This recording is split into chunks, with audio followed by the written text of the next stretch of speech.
Good, happy Wednesday morning, December 29, 2021. I'm Riley King, and welcome to this Wednesday morning edition of the Riley King Newscast, right here on the Riley King Network. We have a lot of news to get to this Wednesday morning, so let's get started right now. First up, we're gonna take a look at your weather. Temperatures above normal into Saturday. Let's take a listen to that weather video from meteorologist Mike Haddad. When you're launching a home improvement project, quality lumber from our drive-through lumber yards makes all the difference. At Bell Tate's Building Supply, you'll find a wide selection of the lumber and building materials you need for any project. Visit us at belltates.com or any of our 9 locations. Thank you very much for joining us. Stormwatch 9 weather on the web, rolling right through the end of 2021 with a mostly quiet weather pattern. Now, having said that, there could be a few flurries later on tonight in far southern New Hampshire, maybe a flurry or sprinkle the next 3 days, but very little precipitation accumulating, and temperatures running above the average into the first day of the new year on Saturday. By later on Saturday morning or afternoon into Sunday, it does look like more precipitation in the form of rain to start in southern New Hampshire. Could end as a mix or snow. Tough to call that just yet. We'll have much more in the next couple of days. And in northern New Hampshire, it'll start as rain or mix and likely goes over to snow.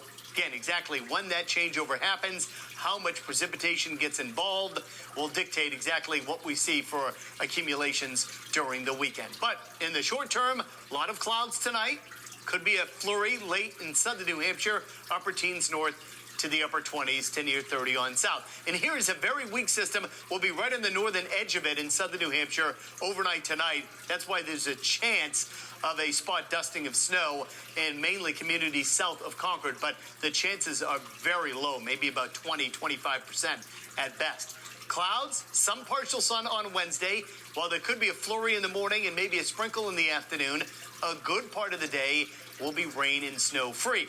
Quite a few clouds fill back in later tomorrow night, on and off into Thursday. And again, while there could be a flurry in the morning and a sprinkle in the afternoon, mainly precipitation free as we go into Thursday.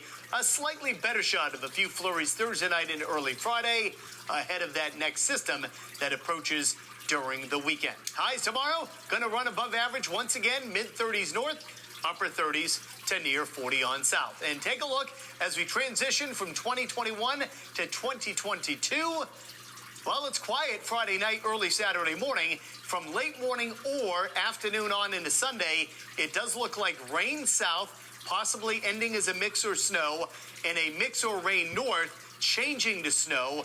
Timetable, exact amounts of precipitation, we'll know a lot more in the next couple of days, so stay tuned on that. In any event, it does look windy and much colder early next week.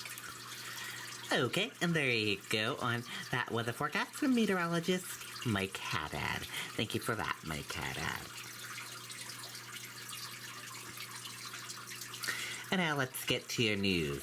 Dover restaurant closes doors aimed rise in COVID-19 cases. Let's take a listen to that video from WMUR News 9. It's a great day to help people customize and save with Liberty Mutual. Whoa. Well, Tom, Patty B's in Dover just celebrated its 10th anniversary at the start of December. Now, heading into New Year's, they're choosing to close their doors due to rising COVID cases. Co-owners Bob and Patty Barish say 2 staff members tested positive, followed by 2 more, then 2 more. They chose to close for about a week and lose revenue now instead of potentially having to close for a month in the future if cases continue to rise. The restaurant is selling some products ready to go into the oven, like lasagna, but they'll miss out on earnings for all those things in-house. The Barishes say they made the tough choice to protect both staff and customers who've come to mean everything. Everything. Everything. They go hand in hand with our staff. Yes, we've got nothing but positive. We have people that come in there and they say to me, should I punch in now? And I'm like, yeah, you should go punch in. These are not employees. No, I'm talking about customers. The Barishes say the CDC reducing isolation time guidelines helped with making the decision. Live in the studio, Grace Feinerman, WMUR News 9. Okay, and there you go on that video and that report.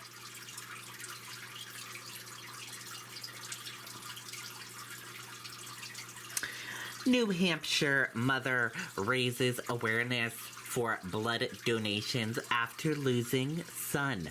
Let's take a listen to that video from WMUR News 9. Maybe you can't contribute, helping somebody financially, or maybe you don't have enough time. Well, this is such an incredible way to help and contribute and feel really good, like you're making a difference. Joanna Paget knows the need for a well-stocked blood supply all too well. As a small baby, her son Bodie was diagnosed with a rare condition that required blood transfusions. It became a regular thing, and we, like I said, we were living in the hospital for on and off for 9 months, and in one hallway, in one hospital, in one city, I thought, oh my God, we're going to use all the blood there is. Seeing how blood supplied through donations helped to keep her son alive, Joanna felt compelled to help others. There are adults and they're chronically ill, they're terminally ill, they're here, they've got cancer, and they require frequent transfusions. And like I said, Bodie was so small. And I'm like, if he's using this much blood, then I've got to do something. Now, in honor of Bodie, Joanna donates blood as often as she can. She says without donors, a hard situation can become unbearable. And I can't imagine on top of that, being in the hospital and having somebody come in and saying, hey, there's no... Your son needs a transfusion, but there's no blood. At just 14 months old, baby Bodie passed away. Joanna says this pushed her to advocate even more. I'm not the one living in the hospital. These other people are. And if they're getting poked every day and they're struggling, it's the very least that I can do to go in and, have a needle stuck in my arm for 5 or 10 minutes. Alyssa Ali, WMUR News 9. Okay, and there you go on that video and that report.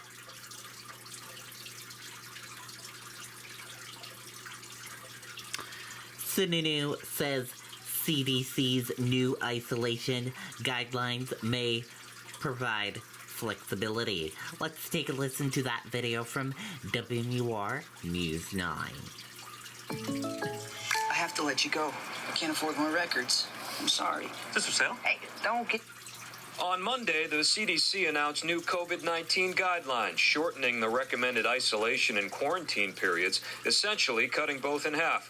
Governor Chris Sununu says the state will wait to receive the specific details before adopting any changes, but also says it's a step in the right direction. My sense is that, again, it's going to provide a little more flexibility and based on science and the data, and really where we need to take things to make sure that we're keeping safe, but also keeping things flexible as well.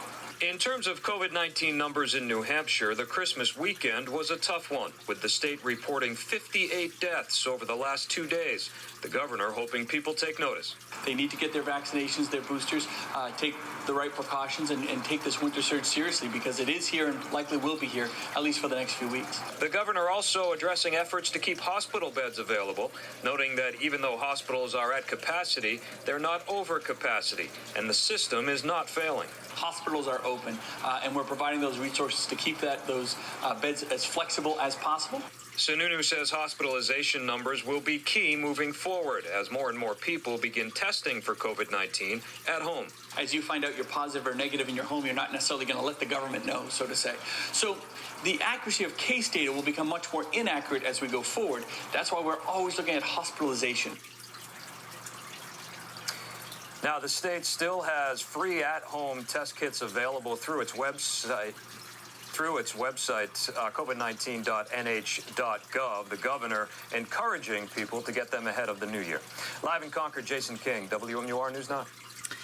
Okay, and there you go on that video and that report. Patients urged to call primary care urgent care for non-emergencies. Let's take a listen to that video from WMUR News 9. Delaying a trip to the hospital can be a life or death situation, but not every serious ailment needs a trip to the emergency room. Your primary care doctor or your family doctor can help you with that and essentially triage you to decide, well, I think this needs to go to the hospital. As COVID cases continue to surge throughout New England, emergency departments are dealing with a lot of patient traffic and often have very long wait times. COVID does tend to crowd out some other issues that people might have, unfortunately. Things like severe chest pain, trouble breathing, stroke symptoms, and uncontrollable bleeding should be immediate calls to 911. Other symptoms can first be assessed at home. A lot of people have oximeters at home, little devices that they put on their finger. If you have one of those and your number goes below 90, you need to come to the emergency department. Exeter Hospital is turning to Facebook, posting this informational document with when and where you should be treated depending on your symptoms. The last thing any doctor wants is for someone to delay care. The biggest part of last year was so many people didn't go that now we're sort of confronted with this delay in care. Emergency departments are still here throughout the state, throughout the region, to take care of the things they need to, and sometimes the things that are just present commonly to them. I'm Nicole Lally, WMUR News 9. Mom, hurry! Our show's gonna start! Okay, there you go on that video and that report. And that did it for this morning edition of the Riley King Newscast right here on the Riley King Network. I hope you all have a great rest of your day, and I'll see you back here later on today for another newscast. Thank you for tuning in and watching. Goodbye.